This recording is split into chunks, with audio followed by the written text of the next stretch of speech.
Hi friends and neighbors, welcome to my channel. In today's video I'm going to be talking about all of my favorite books. Why? Because inquiring minds want to know. And if you're one of those inquiring minds, just tune right on in, because by George, I'm going to tell you.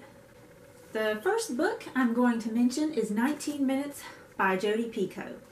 This book is all about a school shooting and the events leading up to it and then the aftermath.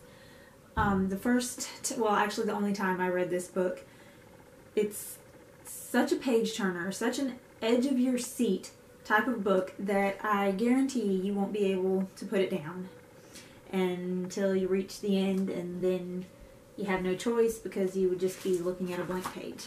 If you're like most people, you probably think that a school shooting is cut and dry.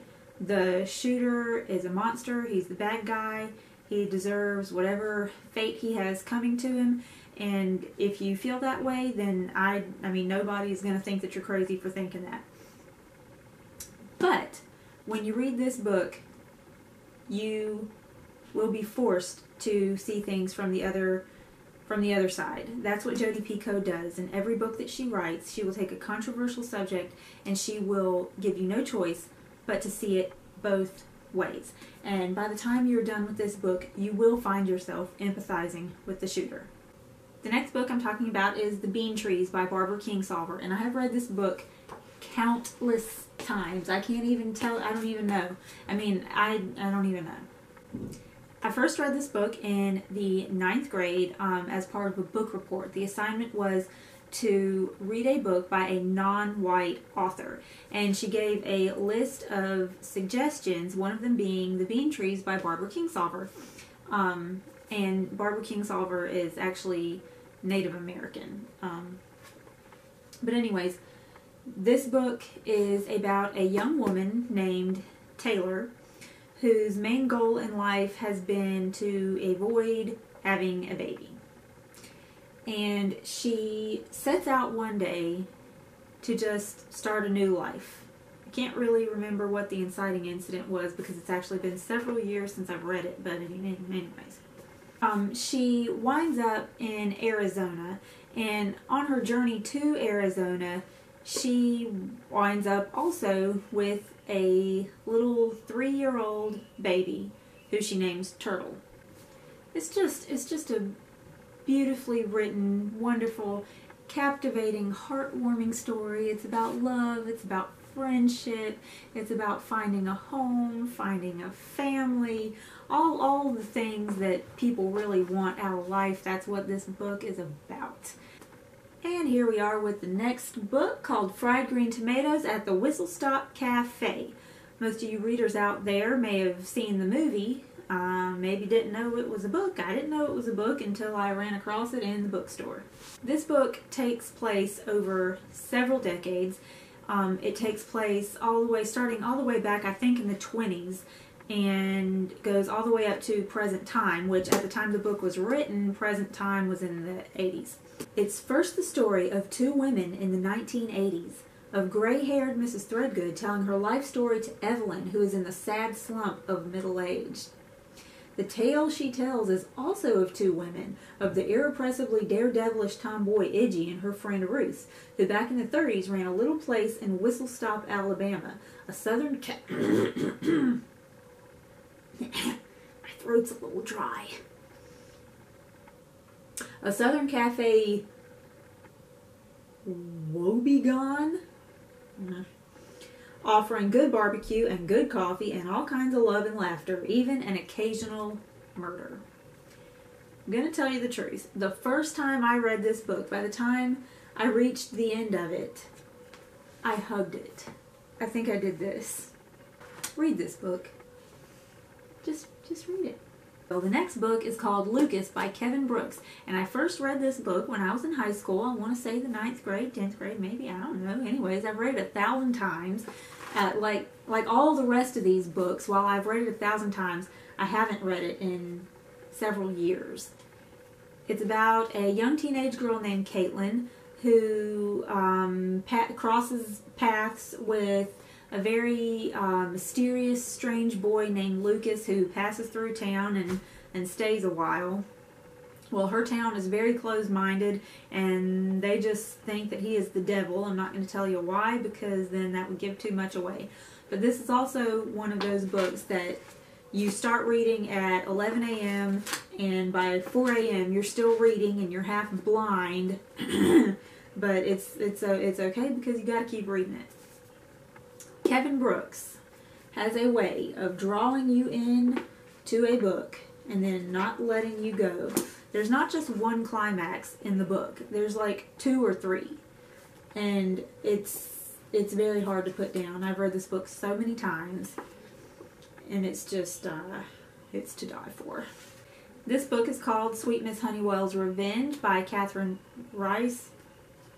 Oh, okay. There was a reflection in the camera and I thought it was a ghost. Anyways, like I was saying, Sweet Miss Honeywell's Revenge by Katherine Reiss. And this is indeed a ghost story. And it's not your typical ghost story. It's about a haunted dollhouse.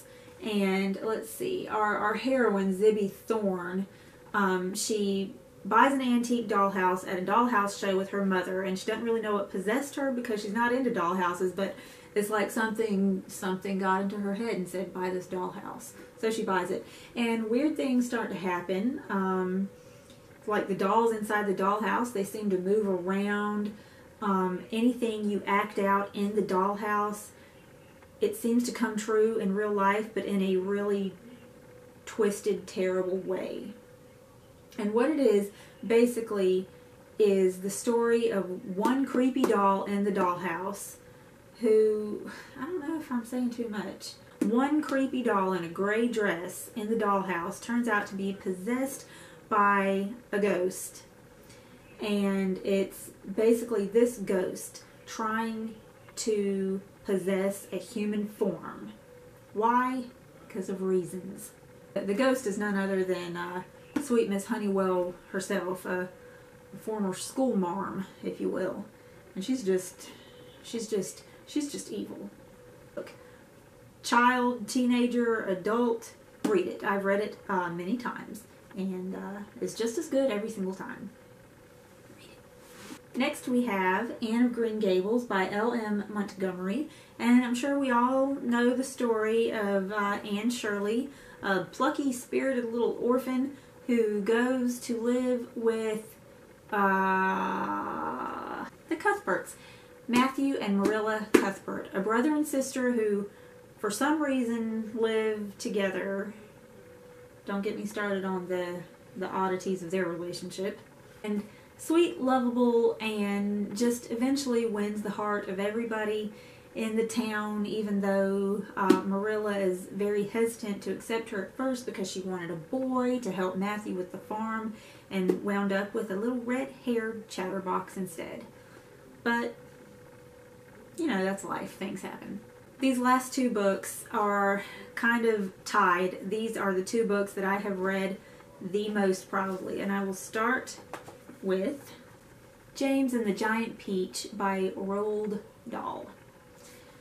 This is the original copy that I first got years and years ago. And it's the story of a sad, lonely little orphan named James who lives with his 2 evil aunts, Aunt Spiker and Aunt Sponge.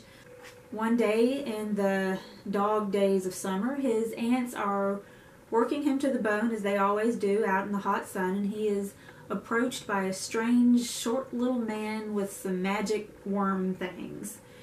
And he's supposed to eat them, basically, and wild, magical, marvelous things are supposed to happen, but unfortunately, he drops the bag of magic worms, and they burrow into the ground, and the peach tree in their garden, as they call it in jolly old England.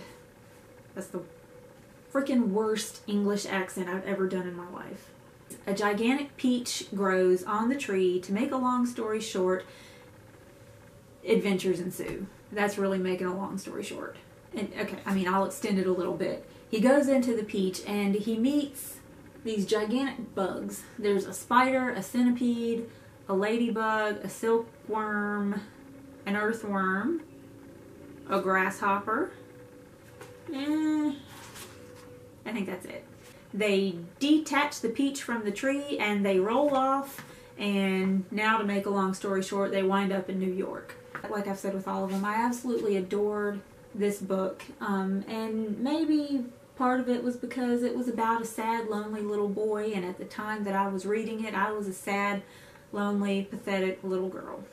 I remember taking this book to church with me one day when I was in the youth group, and I don't know why I brought it with me, but I mean, we were sitting there in the youth group room, and the youth group back in those days at church was basically a popularity. It was just one big clique, and then there was me.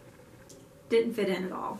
So I remember sitting there listening to the youth leader talk, and one of the popular girls was sitting on my left, and I was like, I want to look cool. So I was like, hey Karen, do you have a pen? And so she gave me a pen, and I was like, I wrote I love, and then the name of this boy that I had a mad crazy crush on. See, there it is. I'm covering up his name in case he ever watches this, because I think he is on my Facebook anyways. And then I was like, here, gave her the pen back and left it open on my book, and I was like, yeah, see, I have a love life. No, I absolutely did not. Now I think my camera's full. The last book is called Naomi. My grandma gave me this book when I was about 13, and it takes place over several years. It's about a girl who goes to a fortune teller when she's 11, I think. She wants to know if she's ever going to be rich. The fortune teller says, you're not going to be rich, you're going to die before you're 14. And then she goes on to have multiple near-death experiences in the several years that follow. And does she die? Does she not die? You'll have to read the book to find out. Unfortunately, you'll probably never be able to read the book because it's out of print unless you buy it from like a secondhand seller on Amazon, which is what I had to do because the original copy that I had was absolutely falling apart. The front cover fell off, and this is the book I bought on Amazon, and that's about it.